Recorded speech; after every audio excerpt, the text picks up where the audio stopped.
Assalamualaikum warahmatullahi wabarakatuh. Nah, teman-teman mahasiswa, kita berjumpa lagi masih dalam seri kuliah statistika non-parametrik, dan pada pertemuan kali ini kita akan membahas tentang uji korelasi jenjang Spearman. Sebelum kita bahas tentang uji ini, terlebih dahulu kita review sedikit tentang statistika parametrik. Nah, dalam statistika parametrik terdapat ada salah satu alat analisis atau alat uji yang dapat digunakan untuk menguji hipotesis asosiatif, yaitu uji korelasi Pearson. Nah, uji korelasi Pearson ini digunakan untuk menguji hubungan antara dua buah variabel. Akan tetapi ada asumsi yang harus dipenuhi pada uji korelasi Pearson ini, yaitu data harus berdistribusi normal. Selain itu, syarat dari penggunaan uji korelasi Pearson ini adalah data harus berbentuk interval atau rasio. Nah, ketika peneliti dihadapkan pada permasalahan kondisi data tidak memenuhi asumsi normalitas, maka uji korelasi Pearson ini tidak dapat digunakan. Salah satu uji alternatif yang dapat digunakan adalah uji korelasi jenjang Spearman atau biasa kita kenal dengan uji korelasi rank Spearman. Nah, bagaimana dan apa uji korelasi ini? Mari kita perhatikan.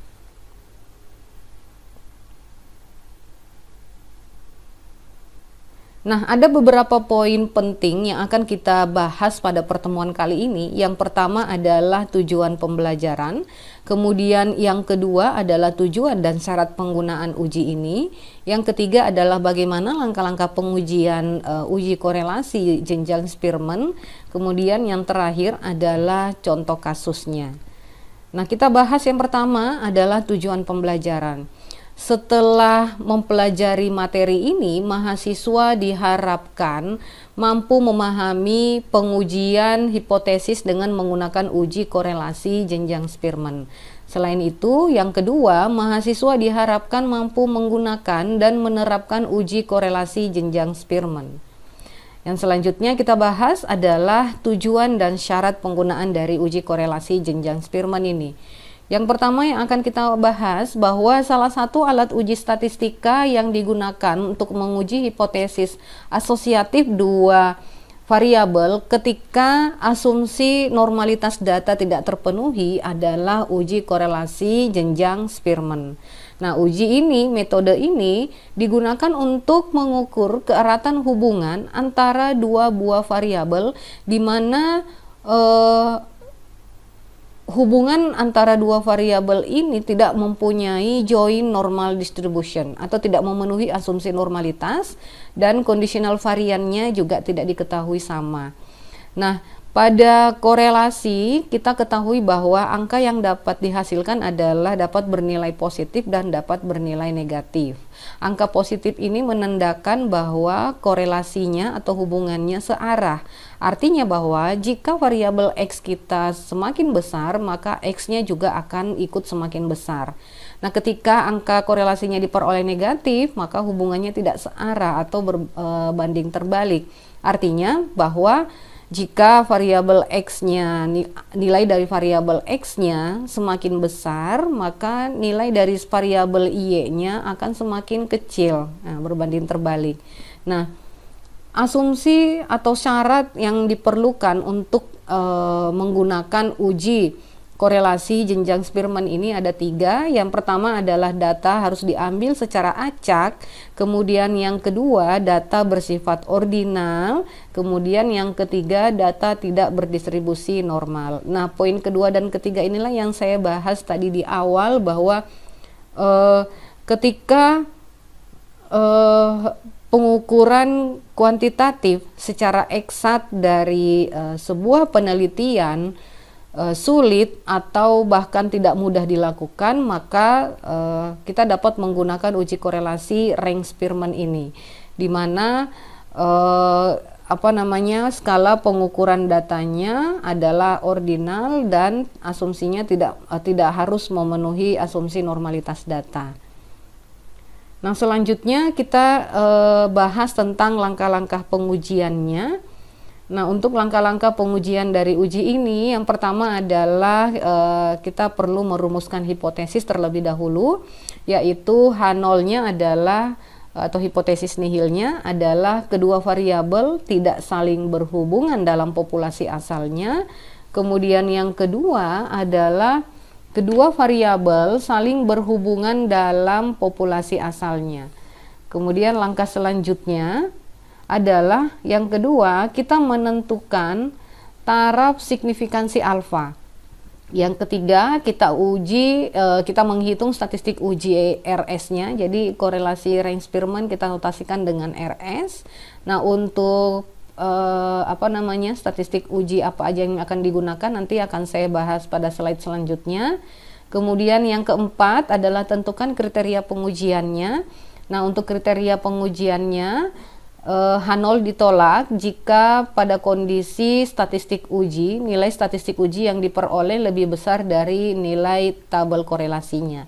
Kemudian tahap yang kelima adalah kesimpulan. Nah, untuk statistik uji yang digunakan, untuk langkah-langkahnya, yang pertama adalah nilai pengamatan diberikan jenjang. Nah, untuk memberikan jenjang ini dimulai dari nilai terkecil ke nilai terbesar. Jika ada nilai pengamatan yang bernilai sama, maka untuk memberikan jenjangnya kita ambil jenjang rata-rata.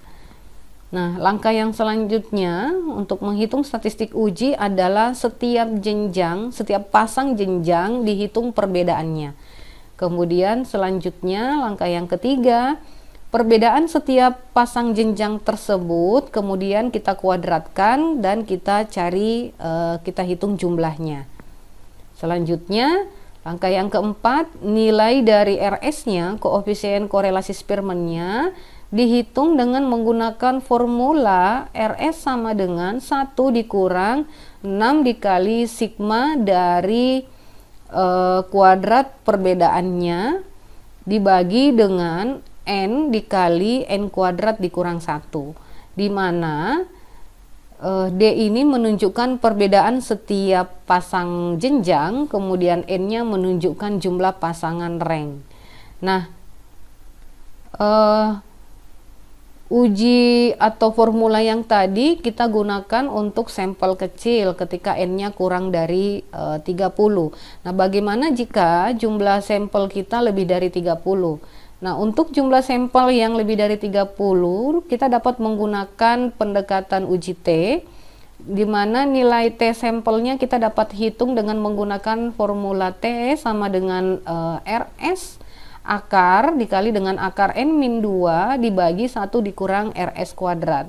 Dengan kriteria ujinya, pada kondisi tolak H0 jika T nilai yang diperoleh dari statistik ujinya lebih besar dari nilai T alfa per 2 dengan derajat bebasnya N-2, atau T yang diperoleh nilainya kurang dari nilai negatif T alfa per 2 dengan derajat bebas N-2. Nah, untuk lebih memahami bagaimana cara melakukan pengujian korelasi jenjang Spearman ini, perhatikan contoh berikut ini. Misalnya ingin menguji apakah terdapat hubungan antara motivasi kerja pegawai dengan kinerja pegawai yang dinyatakan dengan skor. Nah, sebanyak 10 pegawai telah terpilih. Motivasi kerja pegawai dinyatakan dengan X dan kinerja pegawai dinyatakan dengan Y. Hasil penelitiannya ini sudah ada pada tabel ini. Jadi pada kolom 1 adalah respondennya, yaitu pegawai, ada 10 pegawai di sini. Kemudian pada kolom 2 ada skor untuk motivasi kerjanya. Kemudian pada kolom ketiga ada skor kinerja.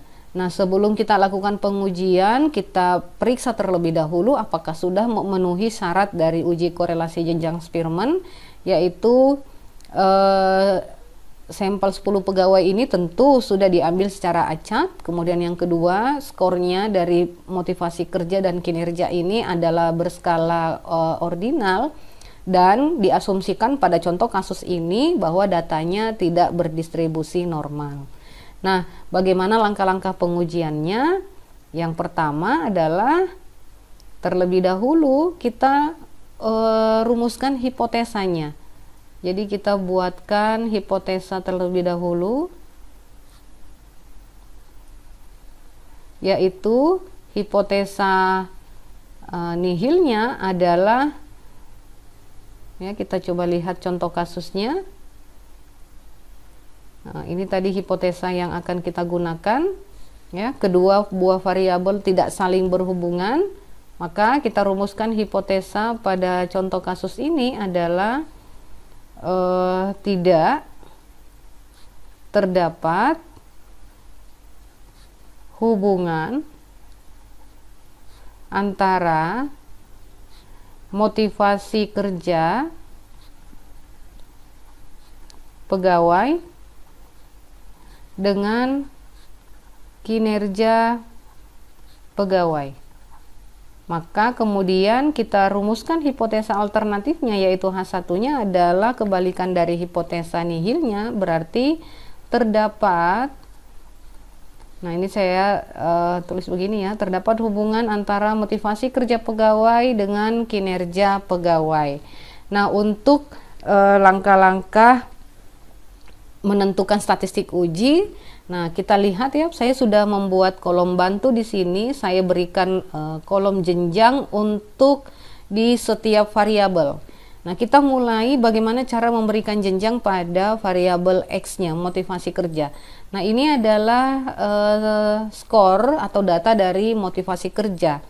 Kita memberikan rank dengan mengurutkan dari data atau skor yang terkecil. Nah, pada kolom X ini sudah terurut datanya, maka kita memberikan, saya sudah urut datanya, maka kita berikan jenjang 65 ini dengan jenjang 1, kemudian 70 dengan jenjang 2, kemudian urutan ketiga datanya adalah 76, maka urutannya maaf ini 75 urutannya, maka ini menjadi 3, kemudian yang di atas 4, dan selanjutnya ini jenjang 6, 5, 7, 8, 9, 10. Jadi memberikan jenjang sesuai dengan urutan dari yang terkecil ke terbesar. Kemudian begitu juga untuk memberikan jenjang variabel kinerja atau Y.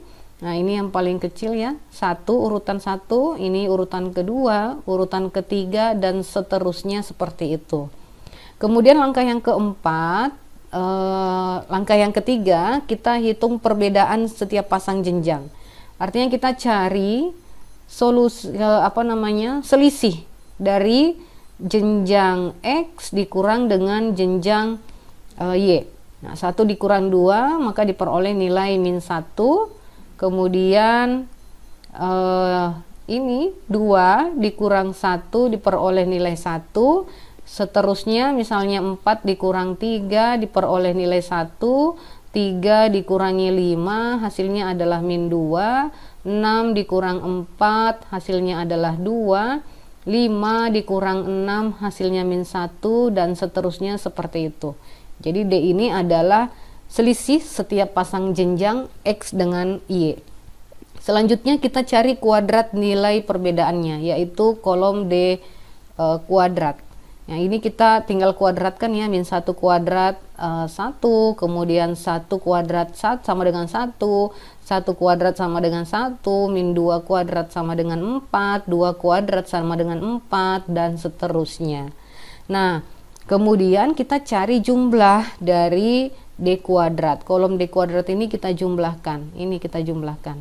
Nah, hasilnya yang diperoleh adalah sigma DI kuadratnya sama dengan 24. Nah, kemudian langkah selanjutnya adalah kita menentukan taraf signifikansi alfa yang digunakan pada contoh kasus ini misalnya 5%. Nah, untuk menentukan tingkat signifikansi ini atau alfa ini itu tergantung dari kebutuhan peneliti sendiri ya.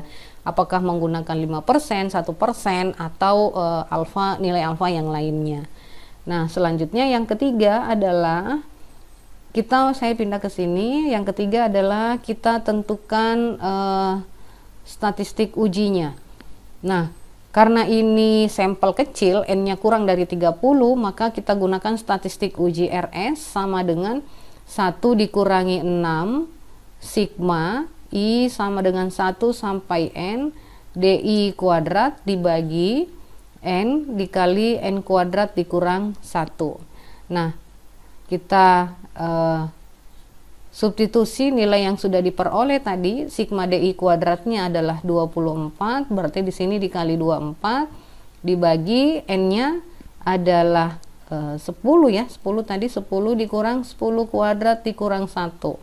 Nah, ini sama dengan 1 dikurangi 6 kali 24 adalah 1 dikurang 144, dibagi 10 dikali 10 kuadrat dikurang 1 adalah 950. Hasil akhirnya ini diperoleh adalah 0,855. Ini adalah statistik ujinya.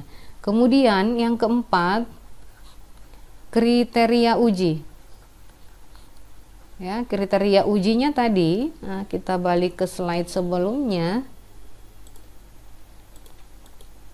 Nah, kriteria ujinya adalah